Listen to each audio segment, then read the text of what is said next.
driving to Moorabbin Airport this morning. It's been about a month since I've seen Echo Yankee Zulu because I've been doing a bit of travelling. I did that trip to Fiji, but mainly because I've been really sick the last week or so. Not COVID, I did a couple of tests and thankfully it wasn't that, but there is a lot of flu going around Melbourne. I caught up on some excellent Netflix shows though, and I watched the new Ghostbusters, which I've been wanting to watch for a long time. It was excellent, but movie review can wait for another day because we're going to the airport. I'm going to see Echo Yankee Zulu, and apparently something I've been looking forward to seeing for, well, pretty much since this whole process started.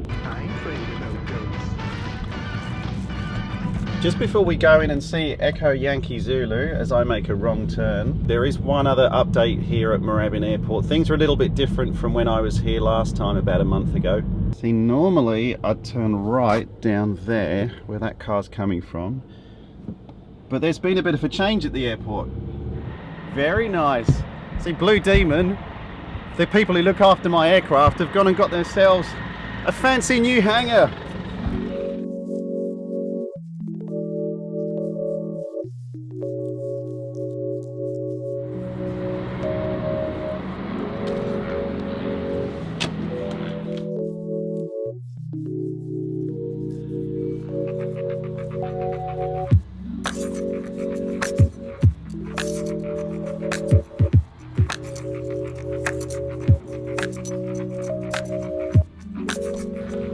Okay, well, the main changes that you'll notice from when you saw this aircraft last time are, of course, both screens are in. This isn't the real dash, this isn't the final dash, this is just the temporary wooden one that we've been using for spacing. But both G500 TXIs are in. Not only that, the comm stack is back again as well. So the radio panel, the two GTN navigation units here, they're in as well. The autopilot is back in. The G275i, the standby instrument, that's sitting in there as well at the moment. The good thing is, they're all powered as well. I can't power them on just yet. I just need to wait for the guys to come back before we turn them on again. It's starting to look like a cockpit again. Just in terms of the panel itself, the actual piece of metal that everything is mounted on, that has now been painted. I do have some rather disappointing news for you here on the channel. If you've been following the progress of Echo Yankee Zulu so far, you'll know that with the panel we were going to put that red line around the outside. Now that is happening, but it's not going to be there for day one. And to be honest, I am looking for a detailing company out there.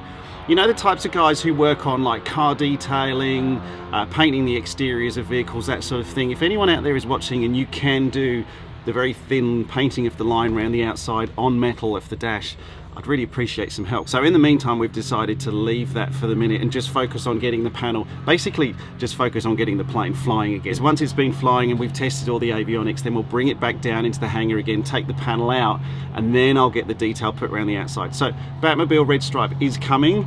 It's just not going to be there for phase one.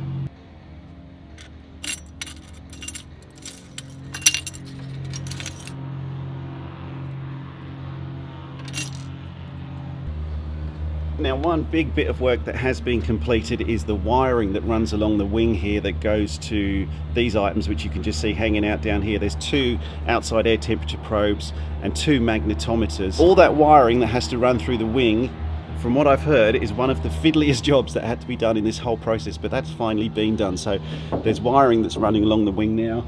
That's what you can see coming out of this little access port here. But getting that wiring done and getting that finished so we can actually test the equipment was a big milestone. Apparently it was an awful job because you have to do each individual wire. It's like a group of wires, but each wire had to be done individually. You can't just take the cluster of wires and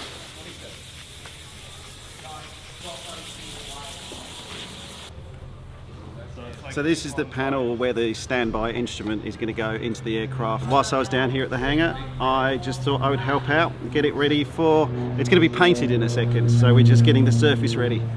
Paul, you're going to get sacked? So it's not a fail? No, it's just... It's a C minor. Now we'll mix some paint. Now some paint. So we'll give it a shake.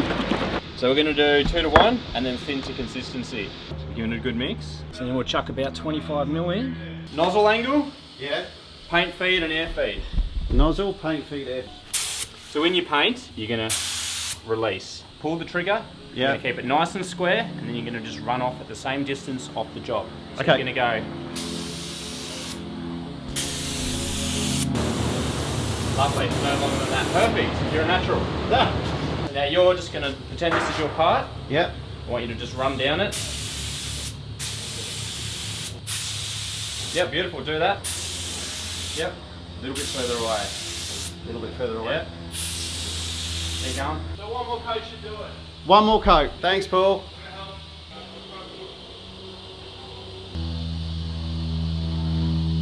Still wet. You are literally watching a YouTube video of me watching paint dry.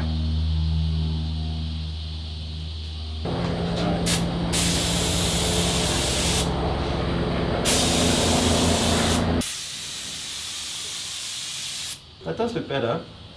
Done. Done. I could get a job here now. Yeah. We're looking for a painter. Amy, I'm really excited about this moment. Amy, this has been like a long time coming. It's like we've had the screens on the floor, we've taken them out the box, we've had cables, but this is the first time I'm actually going to see you press that switch and turn everything on. I'm excited. Are you excited? You're not excited because you've been working on this for a while. I'm excited to show you. All right, I'm ready. Okay, this is all yours. Big moment.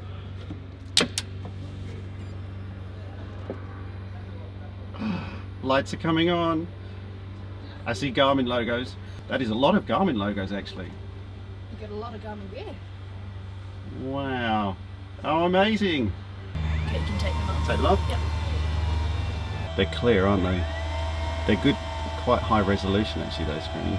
Yeah, if you think you've still got the And you still got, yeah. plastic on them, so... That is brilliant. That looks really good. Yeah. Look, Stephen, look. It's alive.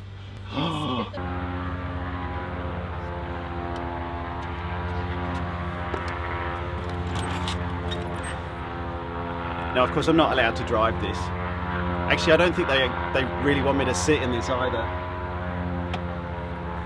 I've always wanted to have a go on a forklift truck, never driven one before. There's still a lot of testing to do on the ground before we do get Echo Yankee Zulu flying again. Not just with the avionics itself, obviously. The engine's been sitting idle for a couple of months whilst it's been here in the hangar getting work done as well. So we need to do some proper run-ups. Once all those tests are done on the ground, it'll still be a little while before we actually get the wheels up, off into the air, and then we'll be doing some testing on a really nice blue sky VFR day, just in case anything does fail in the cockpit. We can bring the aircraft down again and make sure, or find out what's happened. My hope is that we'll get the plane airborne in a couple of weeks' time and make sure everything's running okay, iron out any issues, and then in the latter half of 2022, that's when I've got some bigger plans for taking the aircraft a bit further afoot. I cannot wait. It's actually quite infuriating sitting at an airport with your aircraft so close to you and not be able to take it flying anywhere, obviously, but I know that when the changes come and when the aircraft is flying again, it's going to be so good. I cannot wait. It's going to be brilliant.